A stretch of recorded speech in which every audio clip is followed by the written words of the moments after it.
Yo, it's Juice WRLD. You rocking with Lyrical Lemonade. Shout out Cole Bennett taking over.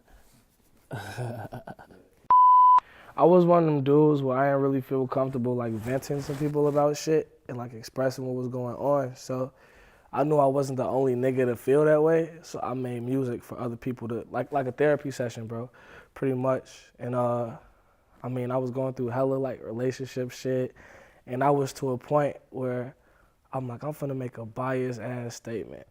Like, you know what I'm saying? Because obviously all girls aren't the same. Like, but I get that a lot. People in my DMs, all girls aren't the same. I'm different, and you know what I'm saying? But like, man, fuck all that shit. All girls are the same, bro. But nah, all bullshit aside, it was just really expressing my feelings at that moment. Like, I made that song in the moment, and I kept it and dropped it because it was how I was feeling. Like, it was like pure emotion. Like, you know how some people get pushed to a certain point where they live, like, they make a biased statement and they stick with that shit. So that's pretty much what I did with that song. So I think the one major thing is studio, being able to use a studio whenever I want to. Like, I used to have to scramble for money to get like 2 hours at the studio, and I go from that to like getting 12-hour blocks like every night, and it's just like, it's a blessing, bro. It's fucking crazy. And everything else, I try not to dwell on it as much because I don't want to just be like, I don't want to let myself get overwhelmed and just kind of have like, you know, just kind of break down about the shit. So I just keep it moving. I try not to dwell on much, but like my life is like 100% faster and just flashy. You know what I'm saying? Like everything's in my face all the time, and I don't know. It's gonna take some adjusting, but I'm with it. Like, this is what I want to do. So in a way, because you know, I went literally from a fan standpoint to like being who I was, like, you know, like a person I was a fan of. So in a way, but certain things are different. But most of it is what I thought it was gonna be though. Cardo is the GOAT. Me and Cardo got a lot of shit. Who else? Benny Blanco is cool as fuck. Me and him got a couple songs coming out. Ski. Me and Ski got some shit. Chainsmokers, X Juice on the way. So that's gonna be interesting. I'm gonna fuck with that heavy though. It's a lot, bro. I got some shit on the Pierre shit. That's hard. I'm trying to reach out to more people. Me and FKI finna lock in when I get back to LA. So he's one of like my dream producers to lock in with. Like, I remember I first heard his name, his tag on like a Post song, and that shit, like, that was when Post Malone was like, had 10K followers on Instagram. Like, I was on him early. So like, I was like, bro, this producer hard. And then he was on Love Is Rage like 3 or 4 songs. So I'm like, bro, he's hard.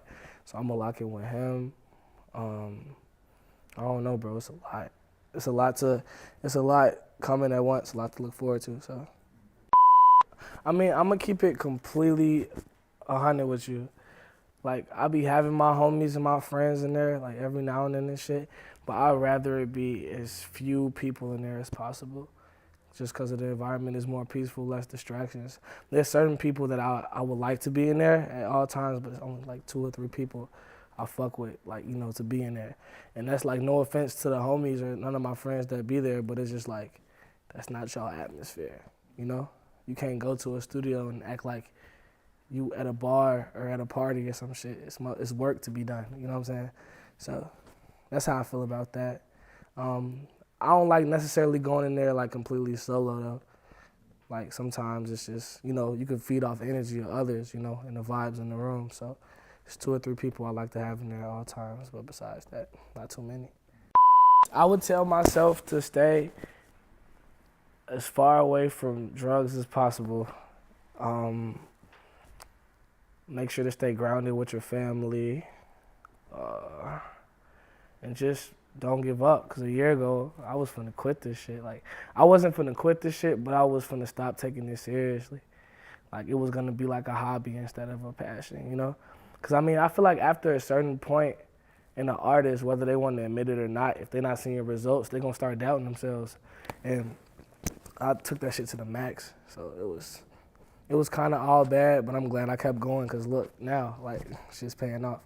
So I think the main advice I give myself is just to not give up and keep striving.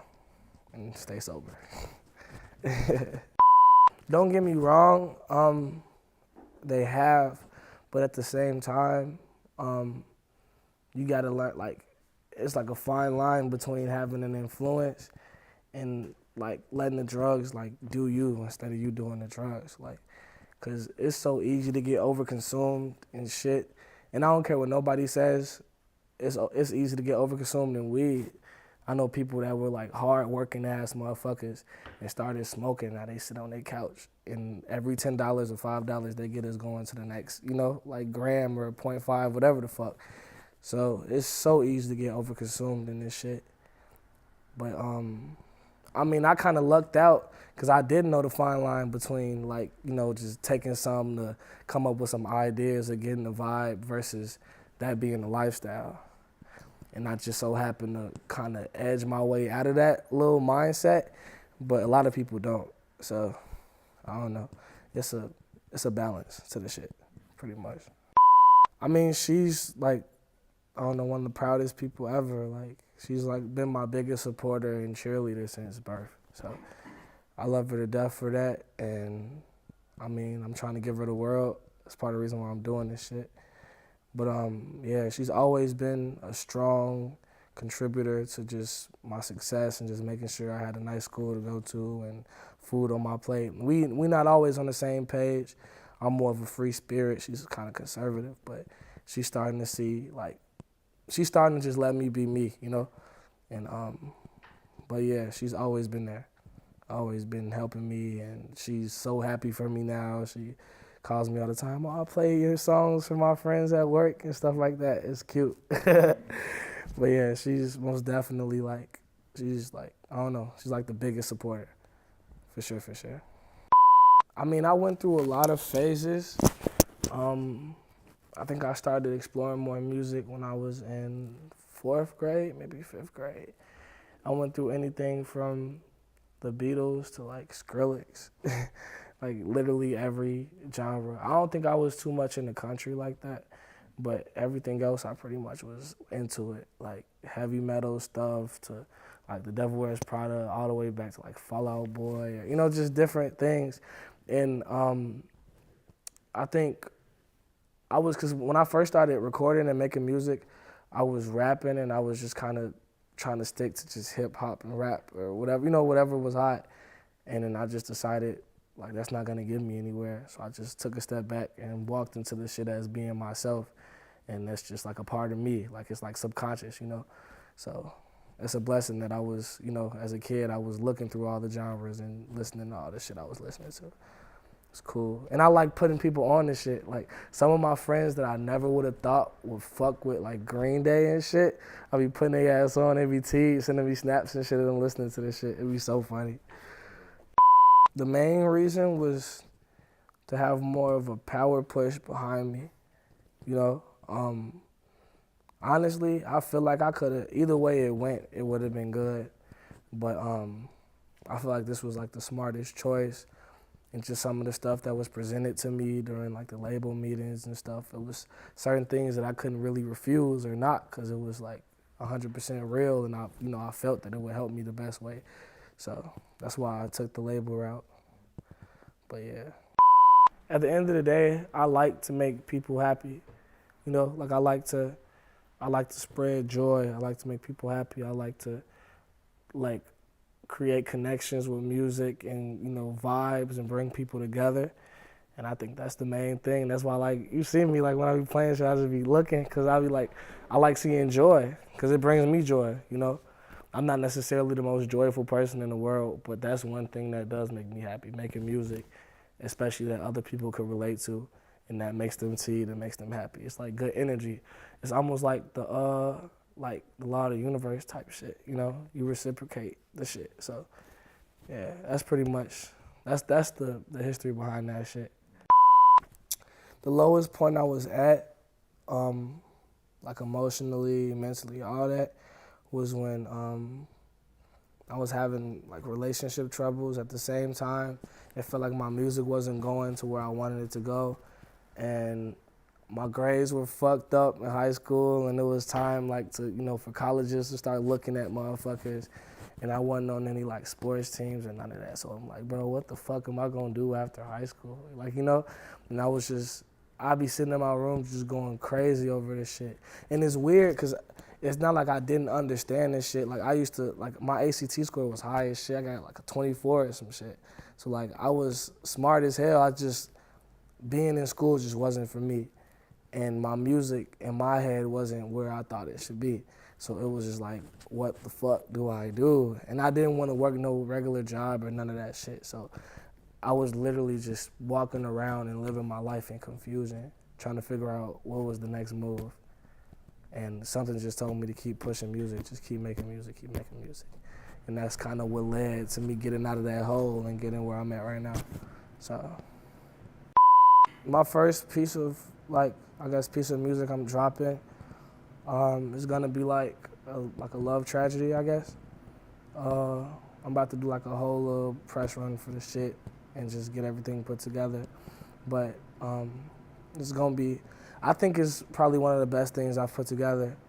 I got a lot of music coming after that, tapes already pre-planned. Like I've been recording a lot nonstop. I don't like to party. I don't like to really go to clubs and shit. Like I like to perform. That's like my party. But besides that, I'm in the studio or sleep. So, and most of the time I'll be in the studio because I don't sleep like that. So I have a lot of songs like pre-planned, a lot of like mixtapes and EPs just pre-planned out. And now I'm just, you know, strategically waiting for the right moment and stuff. To be honest, in the south suburbs where I was living, it was a studio. Envion Entertainment, I think. It's Envion Entertainment, yeah, in like Country Club Hills.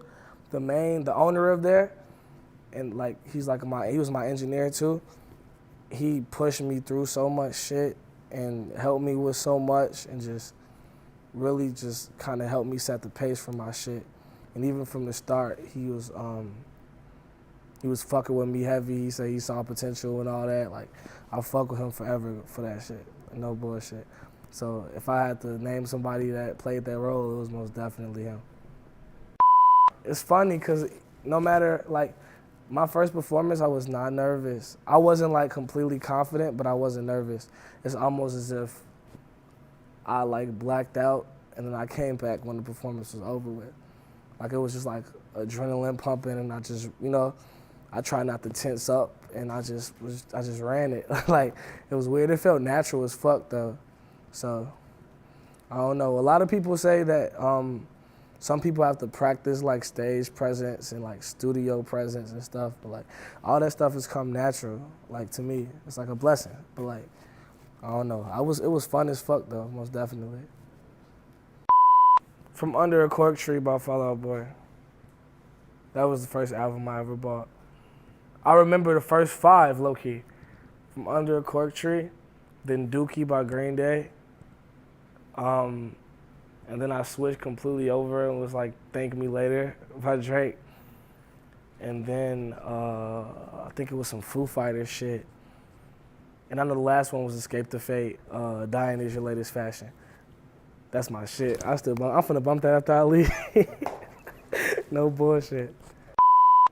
Bro, I want to work with Billy Idol so bad, and Ozzy. So I wish I had a time machine, bro. I would open for Black Sabbath, bro. Like, oh my mama, I swear to God. And just, I don't know. It's so many of them, bro. Billy Idol, Ozzy. I want to do all the little punk bands I listen to, like Senses Fail, all them shits, bro. Like, fuck. Fall Out Boy, I'm finna make that happen.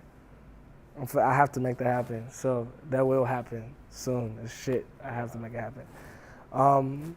I wish I could go back and work with like the Beatles and shit. Just so, you know, so many different like shits, bro.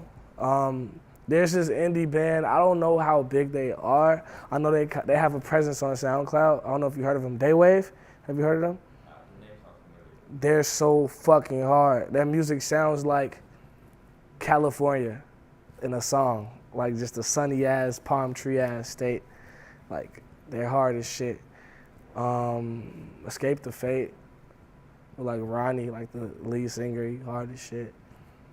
Bro, it's so many. U2, the lead singer, he cool. I ain't never really, I liked a couple of their songs, but his voice is like is beautiful. So I would fuck with him. Young Thug, that has to happen.